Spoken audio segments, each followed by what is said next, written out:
Good morning बच्चों। Good morning sir. कैसे हो? अच्छे हो? यस। बढ़िया। अच्छा, आज बताओ कौन सा विषय पढ़ेंगे? विज्ञान। कौन सा विषय पढ़ेंगे? विज्ञान। विज्ञान।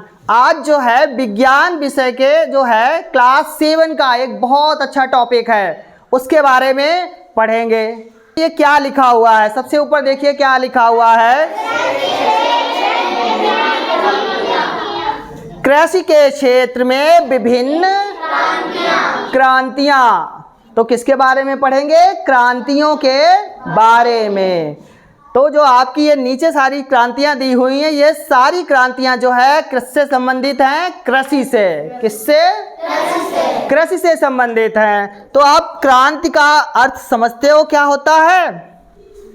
नहीं समझते हो? देखो, क्रांति से तात्पर्य है कि जिस क्षेत्र में हमें क्रांति लानी होती है, उस क्षेत्र में तीव्र प्रयास करके, कैसा प्रयास करके? तेजी से प्रयास करके पहले से परिवर्तन लाना, यानी जो पहले की स्थिति है उस पहले की स्थिति को बदल करके जो है नई स्थिति को लाना। समझ पा रहे हो?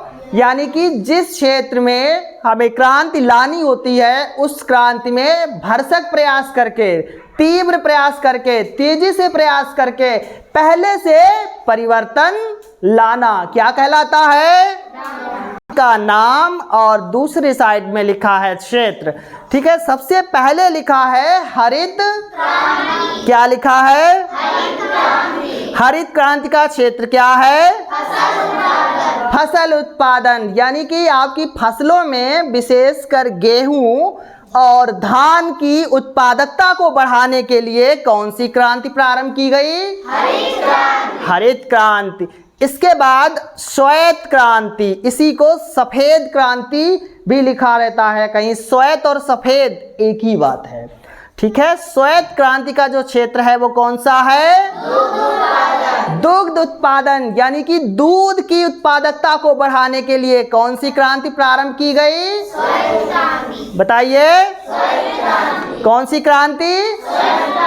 श्वेत क्रांति। इसके बाद पीली क्रांति। पीली क्रांति का क्षेत्र तिलहन उत्पादन। क्या उत्पादन? तिलहन उत्पादन। समझ पा रहे हो? तिलहन क्या होता है? बताइए। तेल से संबंधित है। यानी कि तिलहन उत्पादन में तेल वाली फसलें, जिनसे हमें तेल प्राप्त होता है, जैसे राई, मूंगफली, आपको क्या प्राप्त होता है?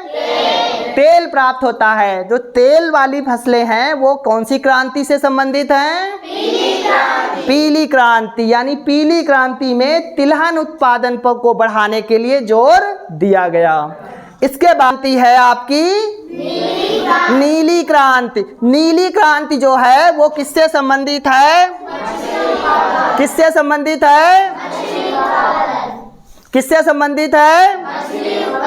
मछली उत्पादन से संबंधित है। मछली उत्पादन को ही मत्स्य उत्पादन भी लिखा रहता है कहीं कहीं। समझ रहे हो? मछली का पर्याय क्या होता है? मत्स्य। इसलिए मछली उत्पादन को मत्स्य उत्पादन भी लिखते हैं। तो नीली क्रांति किससे संबंधित है? मछली उत्पादन से। इसके बाद गुलाबी क्रांति। गुलाबी क्रांति में कौन सा क्षेत्र है? प्याज, झींगा मछली उत्पादन। यानी प्याज और झींगा मछली का उत्पादन गुलाबी क्रांति से संबंधित है। इसके बाद काली क्रांति। कौन सी क्रांति? काली क्रांति में बताइए आप लोग क्या क्या लिखा हुआ है? इसका क्षेत्र क्या है? पेट्रोलियम, खनिज तेल उत्पादन। यानी कि आपके जो खनिज तेल हैं, जैसे डीजल, पेट्रोल, मिट्टी का तेल, एलपीजी गैस, इनको बढ़ाने की जो है उत्पादकता पर जोर दिया गया। कि कौन सी क्रांति में? काली क्रांति में। इसके बाद अगली क्रांति है आपकी भूरी क्रांति।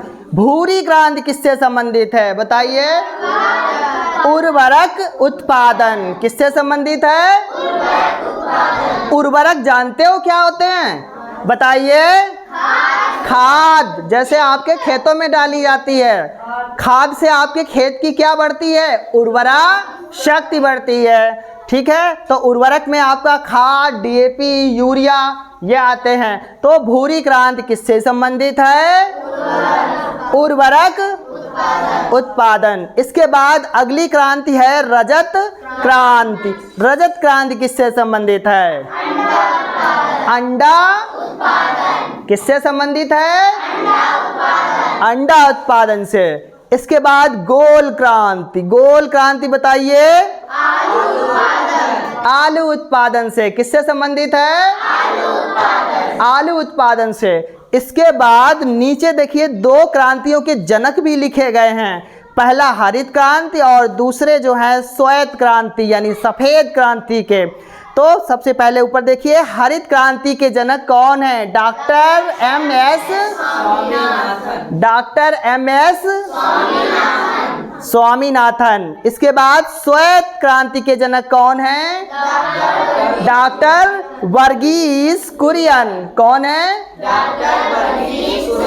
डॉक्टर वर्गीस। आप लोग बताइए हरित क्रांति के जनक कौन है? Doctor M S Swaminathan. इसके बाद श्वेत क्रांति के जनक डॉक्टर वर्गीस कुरियन। तो आप लोग क्रांति समझ पाए? आप इसको अपनी कॉपी पर सुंदर से लिखना, ठीक है?